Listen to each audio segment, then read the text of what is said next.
Michael Lewis's books, Moneyball and The Blind Side, became Hollywood hits. The best-selling author now turns his critical eye toward the federal government. His new book, The Fifth Risk, examines the transition from the Obama administration to the Trump administration and what he says went wrong with the handover. Lewis examines 3 cabinet departments: agriculture, energy, and commerce. He says the day after the election, no one from the incoming administration showed up, and many of the planned briefings never happened. Yelza, we reached out to the White House and those departments for comment. We only heard back from the National Oceanic and Atmospheric Administration, which falls under the Commerce Department. In the book, Lewis writes that the nominee to lead that agency wants to privatize weather data, something he says will negatively impact Americans. NOAA says it doesn't comment on appointments. Michael Lewis joins us now to discuss the book. I have to tell you, it's a great read, Michael Lewis. Well, bravo to you. Thank you. Let's start with the beginning where you say lost in transition. Yep. Because the way it starts, it doesn't seem like the Trump administration even realizes they need to have a transition plan in place. Slightly more complicated than that. Mm-hmm. Chris Christie had built a multi-100-person team to go in the day after the election, filled with actually qualified people to do it, and Trump fired the entire team the day after the election. So what you had on the one hand was the Obama administration had really deputed about 1,000 people over the course of a year. They had big briefing They created what amounts to the best course ever created on how the government works. And it's not an ideological course. It's sort of like, go to the Center for Disease Control. How did you handle the Zika outbreak? So you know how to handle it if it happens again.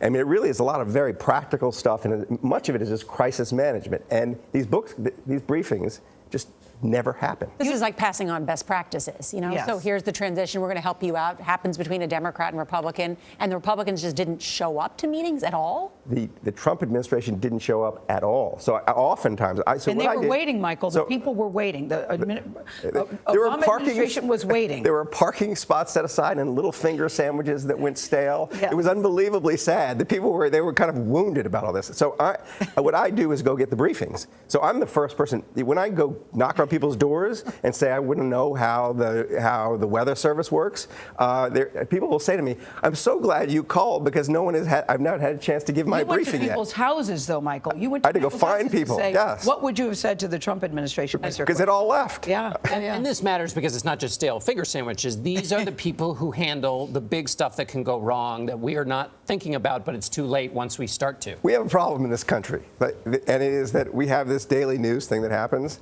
And in the background, there's this thing called the government, and the government is actually, you want to think about what it is. It's a portfolio of risks that get managed, and catastrophic risks in many cases. And many of them are things that you would not even imagine are risks. I mean, like what?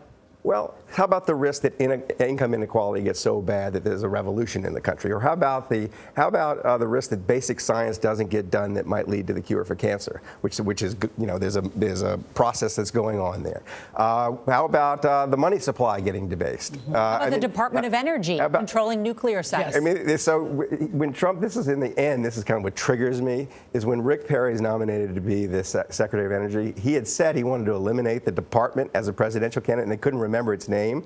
Now, you make a couple of calls and you realize this department holds all the nuclear weapons.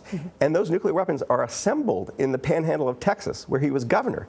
And he didn't know they did that. I mean, that ends up being typical. The idea that you don't need to know anything to run this enterprise is at the bottom of the Trump administration. But you talk about the caliber of the people that were in the White House, and then you talk about the people that were brought in to replace them. Can you talk about the contrast? Well, not just the White House, the federal government, right?